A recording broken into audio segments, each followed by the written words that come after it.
जिस वंतारा को बनाने के लिए अनंत अंबानी ने 1200 करोड़ खर्च कर दिए, क्या आपको सच में लगता है कि ये केवल एनिमल्स के लिए हो रहा है? जिनके पास already telecommunication sector, Reliance industry और माइनिंग जैसे सेक्टर हो, उन्हें जू खोलने की जरूरत क्या पड़ गई? दरअसल ये सब कुछ हो रहा है कार्बन क्रेडिट पॉइंट्स के लिए, जिसे हम समझेंगे आने वाले 3 पॉइंट्स के अंदर में। पॉइंट नंबर 1, इंडिया 2026 के अंदर में कार्बन क्रेडिट एक्सचेंज लॉन्च करने वाला है, जिसकी शुरुआत वंतारा से हुई है। अब आसान भाषा में ये समझ लीजिए कि कार्बन क्रेडिट पॉइंट्स काम कैसे करते हैं। गवर्नमेंट ने सभी कंपनियों को एक सर्टेन अमाउंट ऑफ पोल्यूशन करने की लिमिट दे चुके हैं, बट जब कोई कंपनी उस लिमिट से ज्यादा कार्बन एनवायरमेंट के अंदर में रिलीज करता है, तब गवर्नमेंट आपको कहती है कि उतना ही कार्बन डाइऑक्साइड आपको एनवायरमेंट में से एब्जॉर्ब करना पड़ेगा। और ये चीज सबको पता है कि एनवायरमेंट में से कार्बन को एब्जॉर्ब करने की सामर्थ्य केवल पेड़ों के पास में है। इसीलिए फ्यूचर में जो भी कंपनी पोल्यूशन करेंगी, इनडायरेक्टली फायदा अंबानी को होगा, क्योंकि वंतारा का 60% लैंड फॉरेस्ट रिजर्व है। इसीलिए आने वाले समय में कार्बन क्रेडिट की वैल्यू गोल्ड और सिल्वर से भी ज्यादा रहेंगी। Point number 2, fresh water reserve. 2003 में ब्लूमबर्ग ने एक रिपोर्ट जारी की थी, जिसने ये कहा था कि 2040 तक fresh water become more valuable than oil,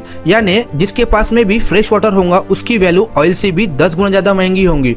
और वंतारा के अंदर में प्राइवेट रिजर्व वाटर सबसे ज्यादा है, यानी आज जैसा इंडिया में पेट्रोल डीजल रिलायंस इंडस्ट्री से आता है, फ्यूचर में फ्रेश वाटर अंबानी ओन करने वाले हैं। पॉइंट नंबर 3, वंतारा के अंदर में 39,000 डिफरेंट एनिमल स्पीसीज है, और उसमें से कुछ इतने रेयर है कि उनको रखना इलीगल है, बट वो वंतारा के अंदर में है। ऐसा इसलिए कि आने वाले फ्यूचर के अंदर में जितने भी एनिमल रिसर्च या जेनेटिक रिसर्च होंगी, उसका डाटा अंबानी के पास में होगा, यानी मेडिकल और फार्मा इंडस्ट्री वो भी अंबानी ओन करने वाले। इनडायरेक्टली हमने अपना फ्यूचर अंबानी को बेच दिया है। यदि आपको वीडियो अच्छा लगा तो हमारे चैनल को सब्सक्राइब और वीडियो को लाइक जरूर करें।